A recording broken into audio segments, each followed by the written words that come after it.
अब हम अपनी सीरीज को आगे बढ़ाते हुए मजीद डिटेल्स को, बेसिक्स ऑफ इकोनॉमिक्स की डिटेल्स को यहाँ पे डिस्कस करेंगे।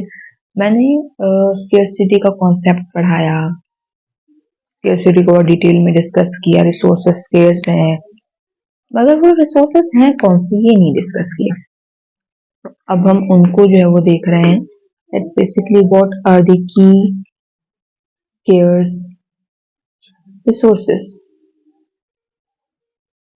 और एक और नाम भी है इनका, उनको भी देख लेते हैं।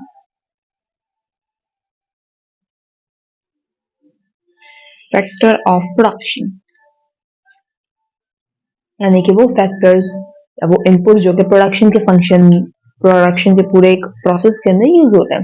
तो these are basically 4 over here. ठीक है, तो वन बाय वन इनको लिखते हैं और फिर इनको हम लोग जो है वो समझेंगे। ठीक है, तो सबसे पहले जो है यहाँ पे है वो है लैंड। ठीक है, अब लैंड में कौन कौन सी चीजें आ रही हैं, इसमें आपके सारे नेचुरल रिसोर्सेज आ रहे हैं। ठीक है, यहाँ पे अगर मैं इसको लिखती हूँ,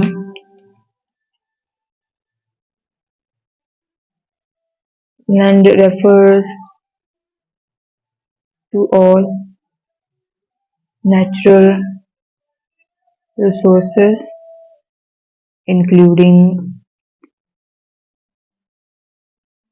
soil and minerals,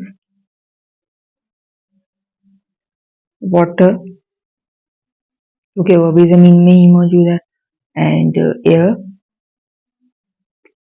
ठीक है, फॉरेस्ट एंड वाइल्ड लाइफ, इसके अलावा geographical locations,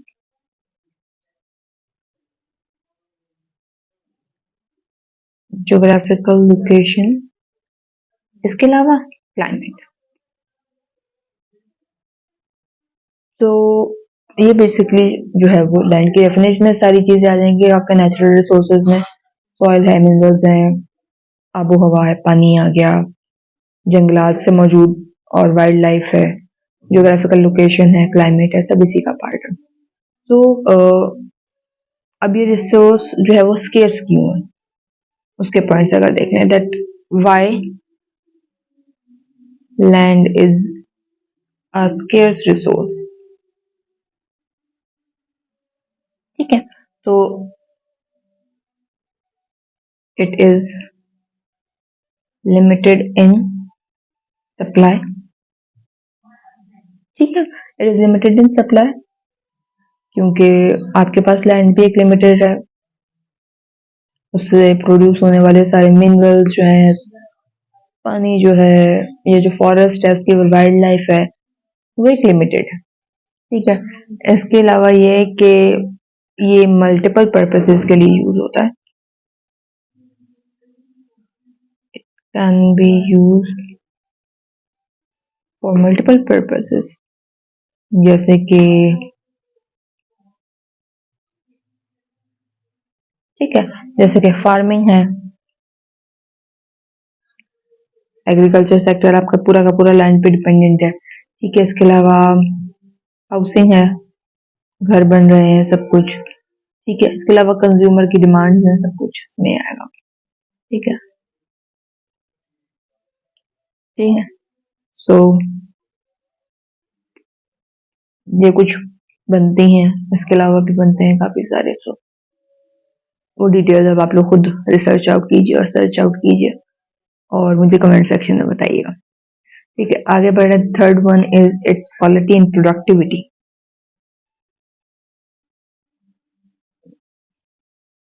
quality and productivity can very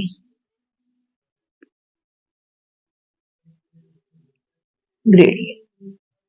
ये बहुत इंपॉर्टेंट पार्ट है इसका, अगर इस पे फोकस करें।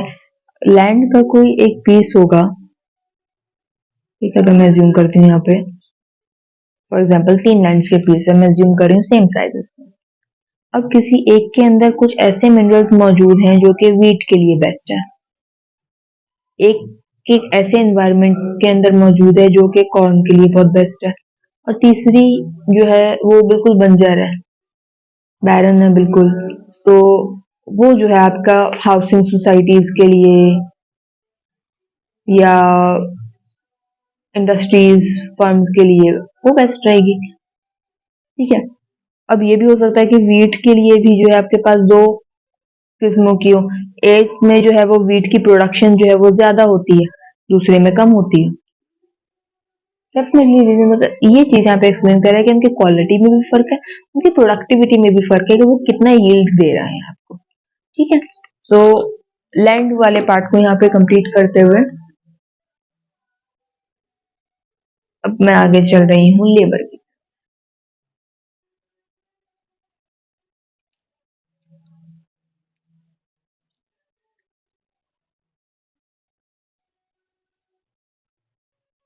ठीक है। So what's labour?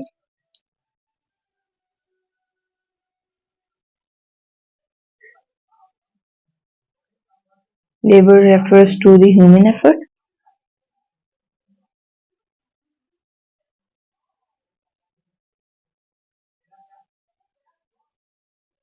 fuels used to produce goods and services। ठीक है। सो ह्यूमन के एफर्ट्स यानी जो एक लेबर मेहनत कर रहा है, अपना टाइम लगा रहा है, अपनी एनर्जी लगा रहा है, अपना टाइम जो दे रहा है एक फर्म के अंदर, या अपनी जो स्किल्स लगा रहा है ताकि वो गुड्स एंड सर्विसेज को प्रोड्यूस कर सके, that is known as the labour, जो कि फैक्टर ऑफ प्रोडक्शन के तौर पे यूज होता है।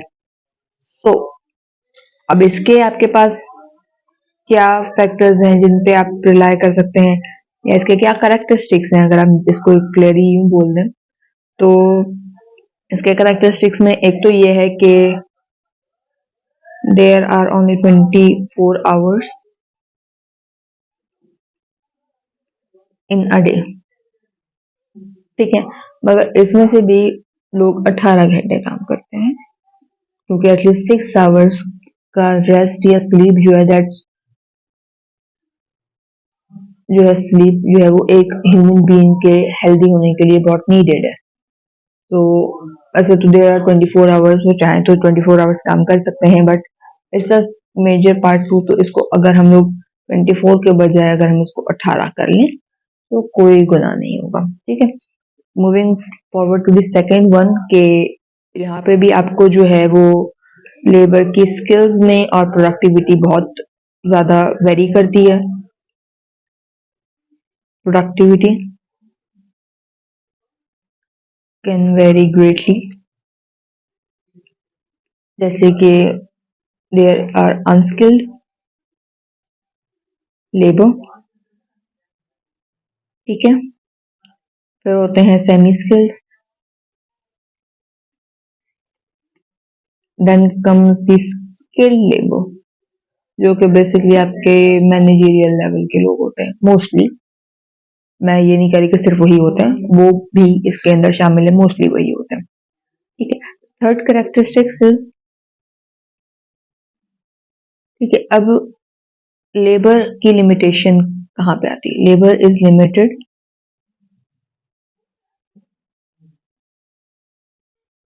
Bye factors like education, training and health. ठीक है। सो लेबर जो है वो लिमिटेड हो जाएगा अगर हम लोग उसके एजुकेशन, उसके स्किल्स और हेल्थ के बारे में बात करें। यानी कि एक तो हेल्दी होगा, अगर कोई सेहतमंद है तो फिर ही उसकी प्रोडक्टिविटी ज्यादा होगी। इसको आप इस चीज से समझने में कहते हैं ना कि सेहत है तो आप सब काम कर सकते हैं, काइंड ऑफ थिंग।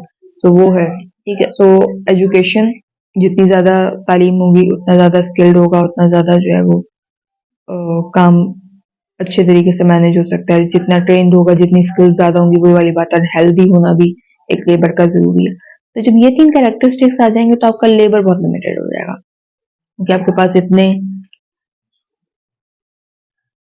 इन सारे क्राइटेरियाज पे पूरा उतरने वाला लेबर इतनी आसानी से अवेलेबल नहीं है। ठीक है।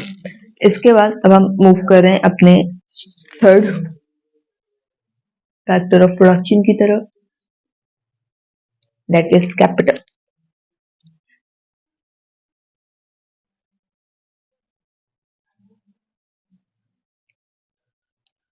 ठीक है, तो कैपिटल से क्या मतलब है, पहले इसको देख लेते हैं। Capital refers to the man-made goods used produce other goods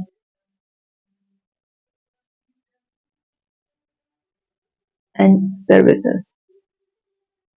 अब capital refers to the man-made goods यानी कि मशीनरी, ठीक है, या वो चीजें जो कि खुद इंसान के हाथों की बनी हुई हैं, इंडस्ट्री मेड होंगी मोस्ट प्रोबेबली, उनको यूज करते हुए जो गुड्स एंड सर्विसेज को प्रोड्यूस किया जा रहा है, वो जो है वो आपका कैपिटल है। अब इसमें कैरेक्टरिस्टिक्स की क्या होंगी, दैट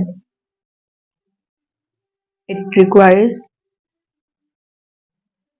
सेविंग एंड इन्वेस्टमेंट, यानी कि ये चीजें खरीदने के लिए, कैपिटल के लिए आपके पास आपकी सेविंग होनी चाहिए या इन्वेस्टमेंट होनी चाहिए, तो फिर ही आप इनको अपने पास जो है वो कर सकते हैं। इस चीज को मैं क्लास में भी बहुत एक्सप्लेन कर चुकी हूँ, तो इसको आगे बढ़ाते हुए अब इसको मल्टीपल पर्पसेस के लिए यूज किया जा सकता है।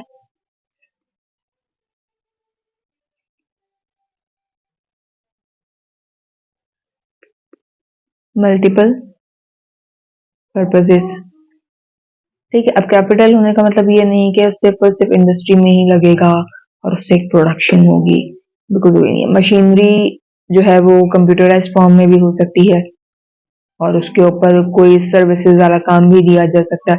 सो नेसेसिटी के एक कंपनी एक इंडस्ट्री लग रही है, उसके अंदर जो है वो कोई प्रोडक्शन का ही काम हो रहा होगा, वो प्रोडक्शन सर्विसेज की भी हो सकती है, ठीक है। तो moving forward, it's productivity can very greatly. इसमें भी वही बात आ रही है जो हमने पहले तो लैंड और लेबर में भी देखा था कि प्रोडक्टिविटी में बहुत फर्क हो सकता है, यानी कि आप जो चीज लेकर आए हैं टोटली डिपेंड्स उसकी क्वालिटी क्या है, तो उस हिसाब की प्रोडक्टिविटी आपको देगा, सिंपल।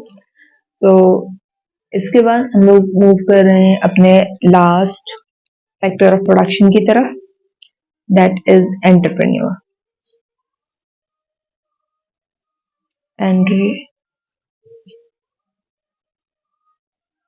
एंटरप्रेन्योरशिप, ठीक है। So entrepreneurship basically refers to the ability to innovate, यानी कि दैट्स ऑल अबाउट क्रिएटिविटी, वो एक ह्यूमन जिसके अंदर क्रिएटिविटी बहुत है एंड वो उस चीज को किस तरीके से जो है वो एक न्यू आइडिया लेकर आने के लिए यूज करते हैं। सो अगर मैं इसको यहाँ पे एक लिख दूं, सो एंटरप्रेन्योरशिप रेफर्स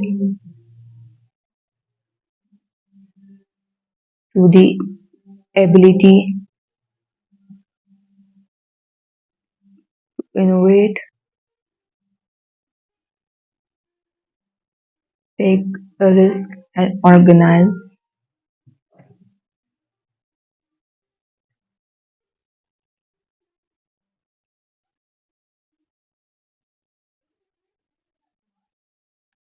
produce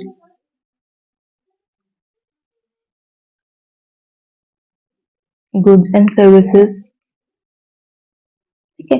तो एक एबिलिटी टू इनोवेट है, एक नई चीज को प्रोड्यूस करने की ability, that idea, that creativity, फिर उसके ऊपर रिस्क लेने की एबिलिटी, बिकॉज हर कोई रिस्क लवर नहीं होता, सिंपल। एंड फिर रिसोर्सेस को उस तरीके से ऑर्गेनाइज करना कि प्रोडक्शन की जा सके गुड्स एंड सर्विसेज की, सो दैट्स एंटरप्रेन्योरशिप। अब ये इतना स्केर्स क्यों है, बिकॉज इट रिक्वायर्स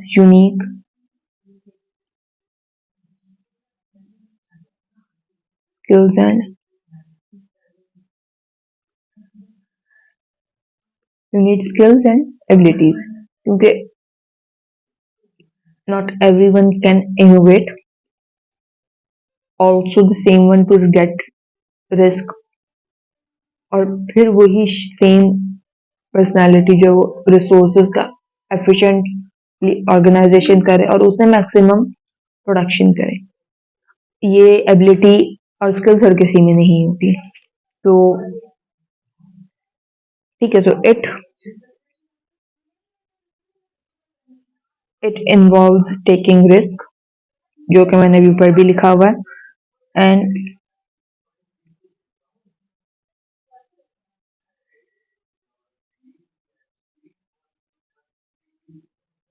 ठीक है, सो रिस्क लेना और अनसर्टेनिटी की फेसिंग, इतना ब्रेव होना कि एक रिस्क लिया जा सके और एक अनसर्टेनिटी की सिचुएशन में सर्वाइव किया जा सके, ये एक एंटरप्रेन्योर का बहुत इंपॉर्टेंट फैक्टर है। ठीक है, so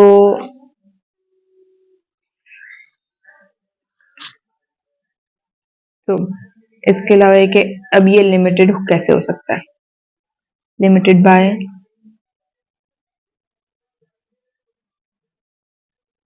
like access to funding, क्योंकि हर कोई इनके आइडियाज को फंड नहीं करता। इसके अलावा नेटवर्क्स पे ये बहुत ज़्यादा डिपेंडेंट होता है। And information about maximum everything, market में क्या चल रहा है, किस किस किस्म का रिस्क मार्केट में है, अवेलेबल है, कैसे कैटर किया जाए, and multiple more kind of information जो कि इसका पार्ट होगी यहाँ पे। तो